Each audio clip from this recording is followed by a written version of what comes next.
5월 마지막 주일입니다. 오늘도 거룩한 주일 예배에 참석하신 여러분들께 주의 은혜가 함께 하시기를 축원합니다.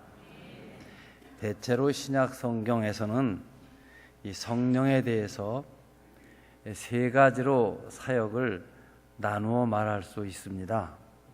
그 중에 하나가 이 사도행전의 이야기입니다. 마가 요한의 다락방에서 강림하신 성령께서 교회를 세우시고 저 로마에까지 선교하는 전 과정을 주도해 가시는 역사를 성령이 하시는 걸로 말합니다. 바울이나 실라나 디모데나 아골라, 브리스길라, 바나바와 마간, 요한 이런 사람들이 굶고 매맞고 감옥 가고 파선당하고, 그러나 성령이 주도하셔서 도처의 교회가 세워지고 복음이 땅끝인 로마까지 가는 그런 선교의 사역 속에 성령을 말하고 있고요. 그리고 이 바울이 쓴 로마서나 갈라디아서, 고린도전서와 같은 체계에서 말하는 성령의 이야기가 있습니다. 이미 예수 믿고 교회가 세워지기 전에 그 동네에 문화가 있고 토속적인 그 동네에 종교가 있습니다. 그것을 믿던 사람이 교회에 들어오고 나서 예수님이 복음서에서 가르치시지도 않은 일들, 즉 누가 방언을 합니다, 누가 통역을 합니다, 누가 병을 고칩니다, 누가 교사 일을 합니다, 누가 설교를 합니다. 이런 은사와 직임에 대한 것이 생겨졌어요. 여기에 대해 바울이 은사의 질서와 이런 일하는 일의 질서에 대해서 성령께서 하시는 일로 설명하고 질서를 잡아주는 이야기가 바울 서신에 나오는 성령에 관한 이야기고, 그 다음은 예수님께서 직접적으로 복음서에 대한 말씀을 하십니다. 한 개인이 십자가와 부활의 사건을 믿어서 구원을 얻게 하는 전 과정을 성령이 주도하시는 일로 말씀을 하십니다.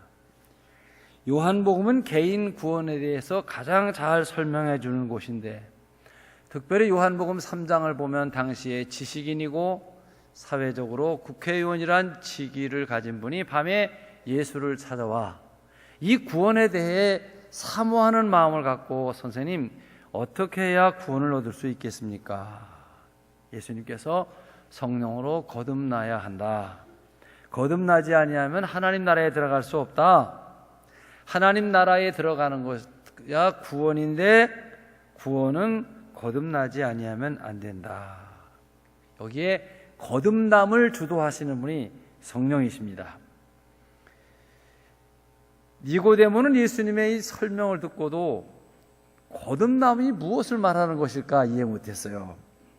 그래 예수님께서 말씀하시기를 거듭남은 네가 알 수 있는 일이 아니다 하시면서 요한복음 3장 8절에 바람이 임의로 불되 네가 그 소리를 들어도 어디서 와서 어디로 가는지 알지 못하나니 성령으로 난 사람도 이와 같다. 즉 중생하는 일, 거듭나는 일은 전적으로 성령이 하시는 일이어서 사람이 의식하거나 인식되는 일이 아니라는 거예요. 여러분은 가끔 예수를 오래 믿다가도 갑자기 누가 당신은 거듭나셨습니까? 언제 거듭나셨는지 아세요? 이런 질문을 들으면 글쎄, 그리고 자기의 신앙을 의심하거나 이런 대답하기 어려운 상황에 빠지게 됩니다. 걱정하지 마십시오. 성경이 말합니다. 거듭난 사람들은 자신이 거듭난 것에 대해서 알 수 없다는 것입니다. 내가 거듭난지도 모르고 있는 사람들이 지금 정상적으로 신앙생활하는 그리스도인입니다. 이것을 예를 들어서 우리가 육신으로 세상에 태어나는 일에 대해 예를 들면, 이 정상적인 아버지와 엄마 사이에서 정상적으로 태어난 아이는 우리 엄마가 정말 난 엄마일까, 우리 아버지가 친부일까에 대해 아무 생각이 없습니다. 오빠가 친오빠인가? 친동생인가? 따져봐야 되겠다. 이거 문제 있는 집입니다. 아주 지극히 정상적인 가정에서는 엄마 아빠에 대해서도 한 번도 그런 질문해 본 적이 없고, 오빠나 또는 동생에 대해서도 한 번도 그런 의심을 가져본 적이 없습니다. 이 가정이 행복한 가정이지요. 질문 드립니다. 여러분이 생년월일을 아시게 된 것이 언제부터입니까? 여러분의 생일날이 지금의 그 생일날인지를 아신 지가 적어도 초등학교를 들어가고 나서일 겁니다. 다시 말해 생일잔치 미역국을 10번 이상 먹고 나서야 이날이 내 생일날인지를 아는데, 그것도 부모님이 알려주시고 미역국을 끓여주시고 나서부터 알았지, 내가 100일잔치 돌잔치를 하면서 자기 생일날을 인식하거나 의식한 사람은 없다는 것이에요. 이와 같이 지금 여러분이 언제 구원받았는지 어디서 구원받는지 모르시면 여러분 지극히 정상적이십니다. 대개 이런 일에 관심 없는 교회에 열심히 오래 다니시는 분이 예수를 잘 믿는 분이십니다. 이런 문제에 대해서 잘 설교 안 하는 목사가 사실은 정상적인 목사예요. 그리고 이런 교회에서 교우 관계를 하고 신앙생활을 잘 하는 것이 복을 받는 그런 교인이 되기도 합니다. 오늘 주일 예배를 드리시는 여러분들은 모두 정상적으로 거듭난 분이심을 믿으시기를 바랍니다. 이렇게 자기가 거듭난지를 모르는 분들이 대개 인격적으로 신앙생활을 하고 삶의 모범을 보이며 자녀들을 잘 양육하고 교우와의 관계도 원만하며 하나님의 약속하신 축복도 잘 누리는 사람들입니다. 오늘 요한복음 16장은 이 성령이 어떤 분인지에 대해서 우리에게 말씀을 예수님께서 해주십니다. 중요한 말씀입니다. 여러분들께서 혹시 성령이 어떤 분이신가 이런 걸 알기 위해 성경을 읽으신다면 구약 성경에서 또 바울이 쓴 서신에서 찾기보다 예수님께서 직접 말씀하시니 요한복음 또는 복음서를 통해서 성령에 대한 지식을 얻으시는 것이 좋겠습니다. 오늘 본문 7절을 보면 그러나 내가 너희에게 실상을 말하노니 내가 떠나가는 것이 너희에게 유익이라. 내가 떠나가지 아니하면 보혜사가 너희에게로 오시지 아니할 것이요 가면 내가 그를 너희에게 보내리니.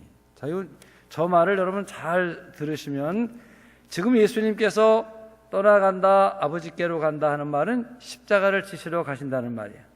그리고 십자가에 죽으시고 부활하시고 승천하시고 보혜사 성령이 오신다는 말이에요. 이걸 토막토막 구별하여 생각할 것이 아니라 예수님이 십자가 지고 부활하시고 승천하시고 성령이 오시는 일을 한 사건의 다른 모습, 즉 입체적으로 보아야 되는 것이 예수님이 의도하시는 뜻입니다. 성령님이 일하시는 기능을 다르게 말하는 것 뿐이지, 우리가 알다시피 예수님이 십자가 지시기 전에도 성령은 계셨고 마가 요한의 다락방에 성령 강림이 있기 전에도 성령은 계시고 역사하셨습니다. 과거적으로 쭉 거슬러 올라가면 예수님 세례 받으실 때도 요단강에 성령이 비둘기같이 임했었다 말했고, 예수님께서 40일 동안 광야에서 금식 기도를 하러 출발하실 때도 성령에 이끌려 마귀에게 시험 받으시러 성령에 이끌렸다 했고, 예수님이 마리아의 태에 잉태하는 것도 성령으로 잉태되었다고 기록하고 있고 우리는 사도신경으로 고백을 하고 있죠. 베드로가 주는 그리스도시요 살아계신 하나님의 아들이십니다 라고 고백을 했을 때 바요하나 시몬아 내가 복이 있도다. 이를 내게 알게 하신 이는 혈육이 아니요 하나님께서 알게 하셨다. 즉 성령께서 알게 하셨다. 성령이 아니고는 누구도 예수를 그리스도로 고백할 수 없다는 말씀이 되기도 합니다. 창세기 1장 2절을 보게 되면 하나님의 신이 수면에 운영하셨다 그래요. 하나님의 신이 성령이십니다. 성령께서는 태초에 천지를 창조하실 때 그 사역을 함께 하셔서 영원 전부터 이미 계셨다는 말을 가리키는 거예요. 성령은 다윗을 감동시켜 골리앗과 싸움에서 이기게 하셨고, 사울이 악령에 집혀 실성했을 때 다윗이 수금을 치며 찬양을 하니까 성령이 임하여 사울의 마음에 평안을 주는, 그리고 다윗에게 시편을 기록하시는 것도 성령의 감동 때문입니다. 여러 선지자들을 감동시키셔서 하나님의 종으로 일들하게 하셨고 그들의 손을 붓으로 사용을 하여 하나님의 역사를 기록하게 했고, 그 기록 중에 오실 예수 그리스도 메시아에 대한 기록을 하시도록 역사하신 분도 성령이 하신 일입니다. 이렇게 성령께서 하시는 일은 다양하십니다. 그 가운데 오늘 예수님께서 복음서 안의 말씀을 중심으로 말씀을 하시는데, 가장 중요한 것은 먼저 우리의 구원을 이루신 분이 예수 그리스도라는 것을 믿는 것입니다. 예수님은 의인으로서 죄인의 몸을 입고 오셨으며 우리의 죄값을 대신하여 십자가에 달려 죽으시고 부활하셨습니다. 우리의 구원을 이루시는 분은 예수 그리스도다. 이런 확신한 고백 위에, 중요한 것은 그런데 이 사건이 역사 이래 단 한 번 2000년 전 갈보리 언덕에서 있었다는 것입니다. 그러면 모든 사람들을 위하여 죽으시고 모든 사람들을 위하여 부활하신 이 구원의 사건이 2000년이 지난 여기 있는 이 사람은 어떻게 믿고 구원을 받느냐에 문제가 있죠.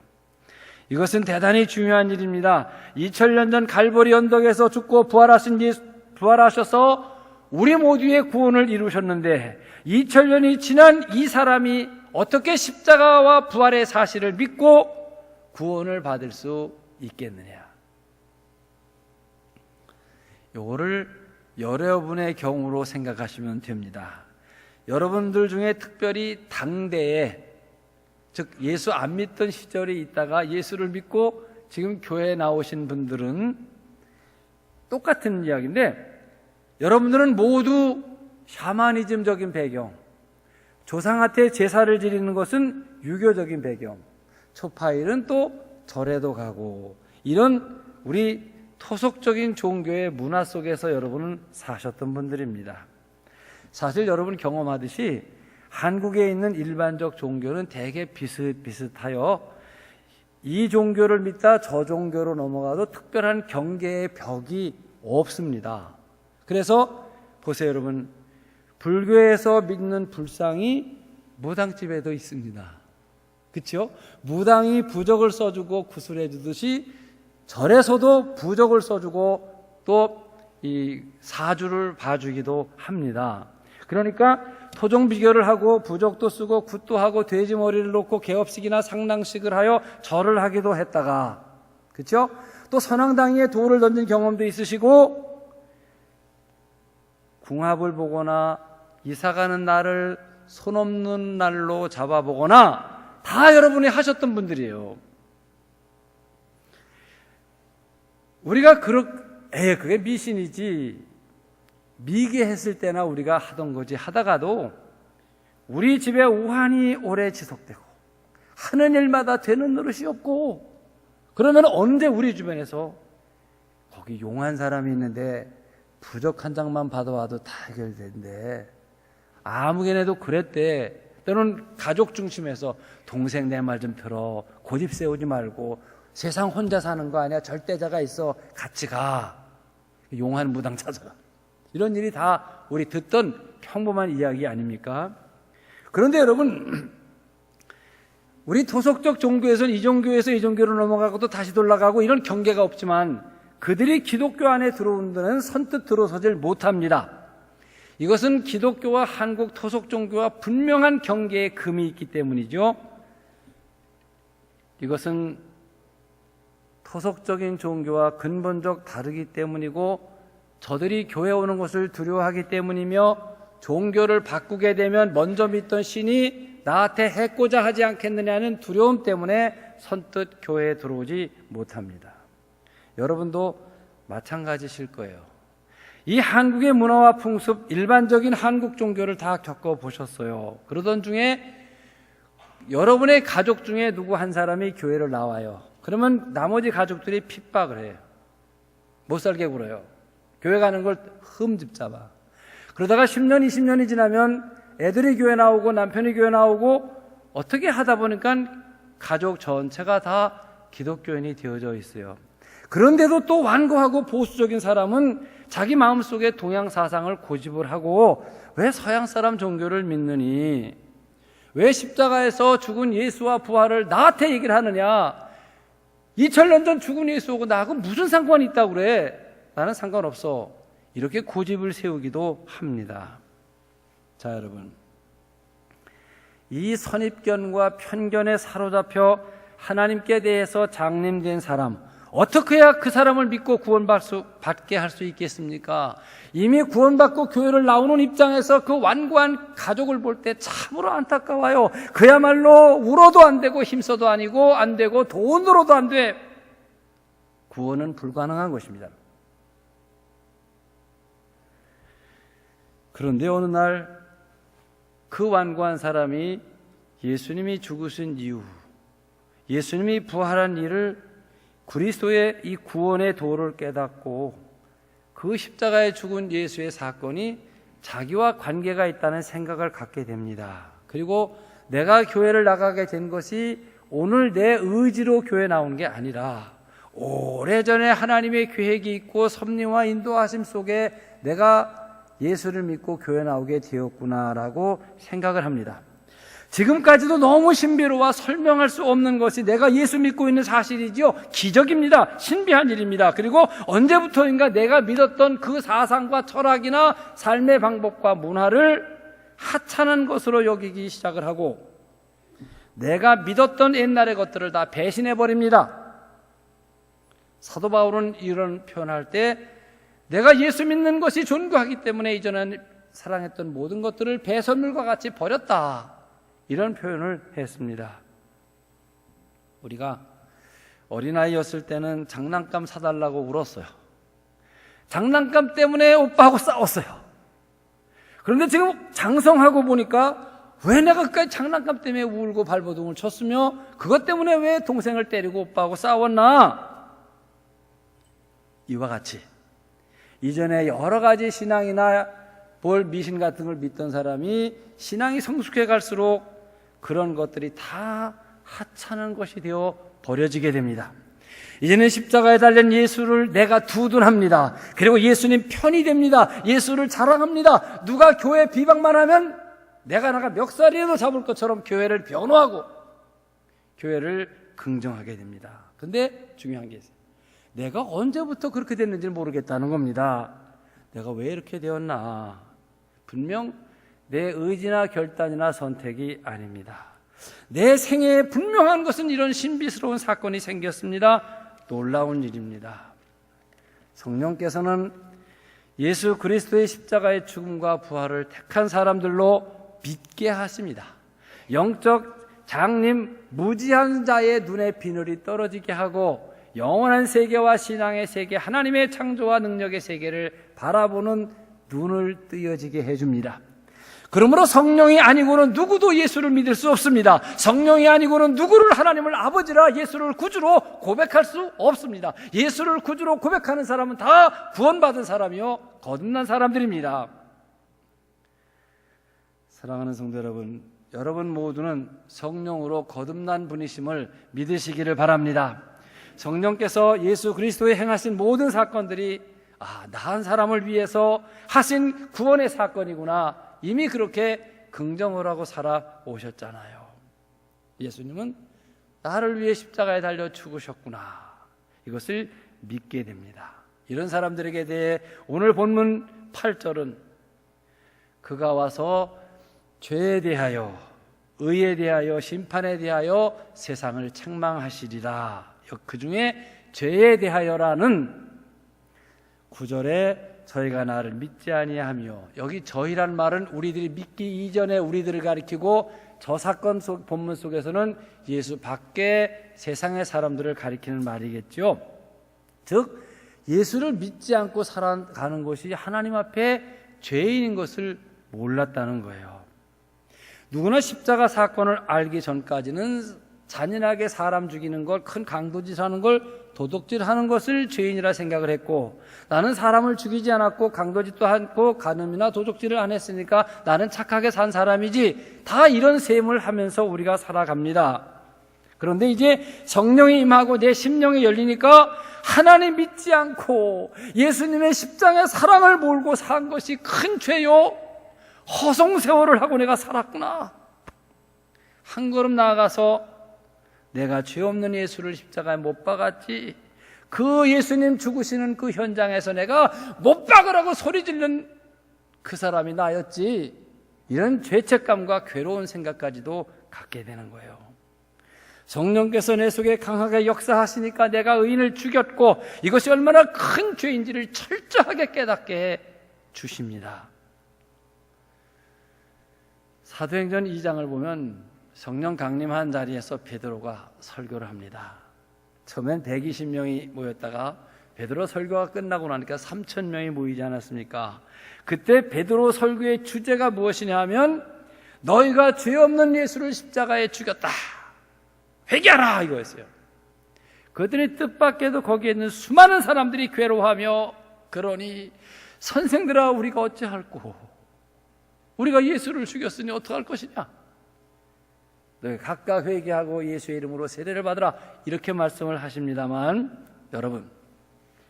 여러분 아시다시피 그 마가 요한의 다락방에 모였던 120명이나 베드로의 설교를 들은 3,000명은 다 예수 죽은 일 때문에 눈물 흘렸던 사람이고 예수 편에 섰던 사람이고 예수 죽이는 일과 아무 관여하지 않은 사람들이었죠. 사실 예수 죽인 사람의 장본인은 대제사장 가야바가 예수를 시기해서, 그리고 장로들과 바리새인 사두개인이 작당을 했고 예수를 죽인 그 죄를 책임지지 않으려고 빌라도를 끌어들였고 가룟 유다를 사주했어요. 그리고 실상 예수를 십자가에 죽인 자는 로마 병전들이었죠. 그런데 모든 사람들이 십자가에 죽은 예수 때문에 가슴 아파합니다. 예수의 십자가와 나와는 아무 상관없는 줄 알았는데 지금 이 말씀을 듣고 나니까 내가 바로 십자가에 예수 죽인 장본인 괴수라는 것을 깨닫게 됩니다. 이게 여러분 마가 요한의 다락방에 성령 충만한 증거예요. 예수 죽인 장본인 스스로를 정죄하고 자기를 책벌하고 괴로워합니다. 교회에서 봄, 가을 이 세례식을 하려면 그 세례 받는 분 중에 중등부나 고등부 이 청소년들이 있고 40대, 50대 중년 이런 분이 있고 70이 넘은 머리가 허연 그런 노년의 분들도 같이 세례를 받아. 그러니까 세례 받는 걸 거듭나는 걸로 상징으로 말한다면 70 먹은 분하고 17살 먹은 고등학생하고 같은 날 동갑이 되는 게 동갑이에요. 그런데 그 연세든 어른들한테 뭘 물어봐요. 대답 못하면 그분도 얼굴 빨개지고, 또 모르는 걸 물었으니까 제 고민이 저분이 아는 게 뭘까? 그거 찾아서 물어보는 게 제일 힘들어. 무슨 말씀인지 못 알아듣는 것이에요. 정말 고민이에요. 저분이 아는 게 뭘까? 그걸 내가 물어야 되는데 그걸 모르겠어요. 그런데 뜻밖의, 그래서 이제 설문지를 줘. 설문지의 내용엔 주의를 다 지킨다, 주의를 조금 못 지킨다, 잘 모르겠다, 뭐 이런 거에 동그라미만 치면 되는 거예요. 그 중에 하나가 나는 죄가 많다, 동그라미 치면 돼. 나는 죄가 적다, 모르겠다. 그 셋 중에 하나만 동그라미를 치면 되는 거예요. 근데 대부분이 세례받는 분들이 나는 죄가 많다, 거기에 동그라미를 쳐요. 특별히 고등학교 1학년이나 중학교 3학년 아이가 세례를 받게 되면 제가 볼 때 얘는 아무개 권사님 손자고 교회에서 주일학교 때부터 잘 신앙생활 잘해왔고 학교에서도 공부 잘하고 모범생인데 자기는 죄가 많다는 거예요. 그게 물어요. 얘 아무개야, 너 지금 이 설문지에 나는 죄가 많다에 동그라미를 쳤는데 무슨 죄가 그렇게 많니? 너 사람을 죽였니? 도둑질을 했니? 강도질을 했니? 아니요, 저는 그런 거 없어요. 근데 너 무슨 죄를 이렇게 많다고 써서? 글쎄, 그런 목사님이 말씀하시는 건 제가 하지 않았는데 예수님 십자가만 생각하면 너무나 많은 죄를 진 것 같아서 고개를 들 수가 없어요. 그래요. 여러분, 누가 그 깨끗한 심령을 가진 청소년에게 내가 죄를 짓고 산다는 죄의식을 심어주는 것이 누구이겠습니까? 이 성령이 하시는 거예요. 십자가를 바라볼 때 예수 죽인 죄를 가슴 치는 사람, 스스로 예수를 죽인 자라고 스스로를 책망하는 사람, 구원받은 사람입니다.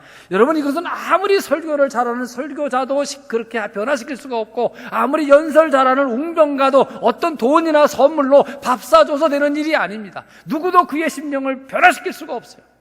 오직 성령만이 그가 죄 있는 것을 알고 십자가 앞에 나아가는 성령만이 하시는 일입니다. 오늘 우리에게도 마찬가지입니다.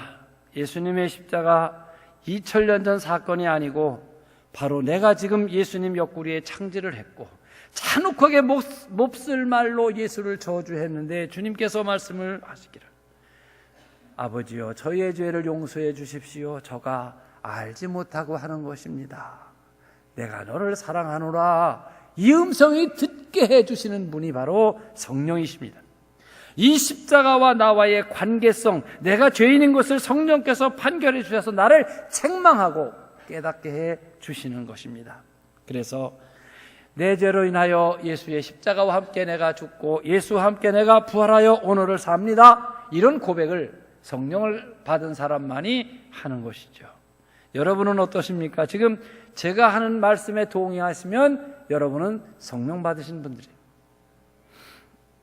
다음은 의에 대하여라 함은 내가 아버지께로 가서 너희가 나를 다시 보지 못하는 것이다. 자, 이 아버지께로 가신다는 말은 십자가 지러 간다고 말해요. 십자가를 말하는 거예요. 그러면 의란 어디에 있느냐? 모든 사람은 예수께서 정말 죄가 있어 죄값으로 죽는 것으로 아는데, 성령의 눈으로 보면 의의 하나님의 아들이 나를 위하여 죄 없이 죽으신 걸로 보여지게 해준다는 말이에요. 여러분, 잠시 예수님 돌아가시는 사건의 배경으로 돌아가 보면 예수님은 신문을 받으셨고 결국 유죄 판결을 받으셨어요.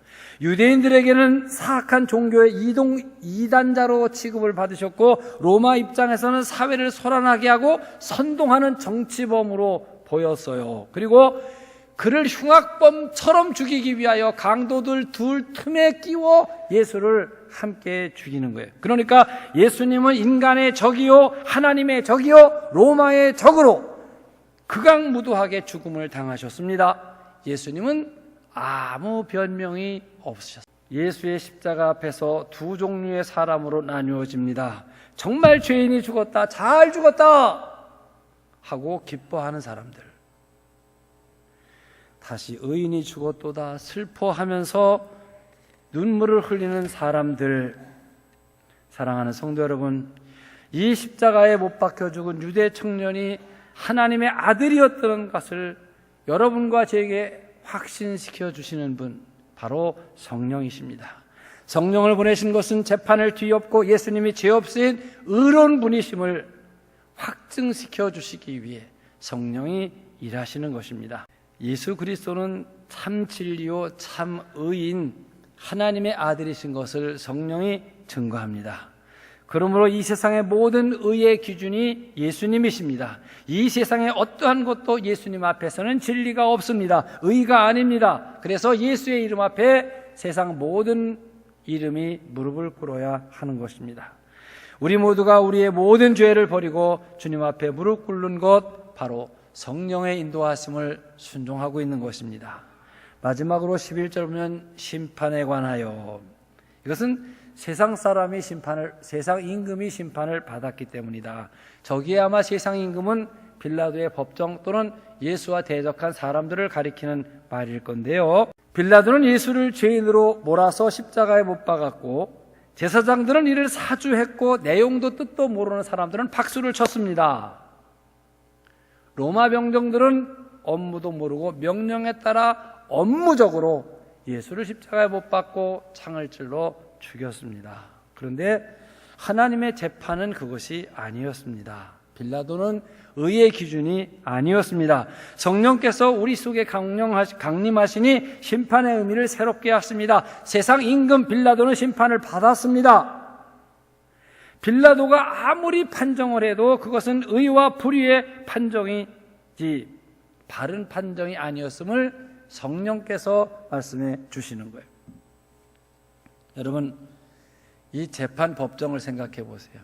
오늘 피고를 죽이고 살릴 권세를 가진 자가 재판장이에요. 본문을 보면 빌라도예요. 그리고 저 피고석에 빌라도의 재판을 받아야 되는 예수님이 매맞은 흉터를 갖고 앉아 계세요.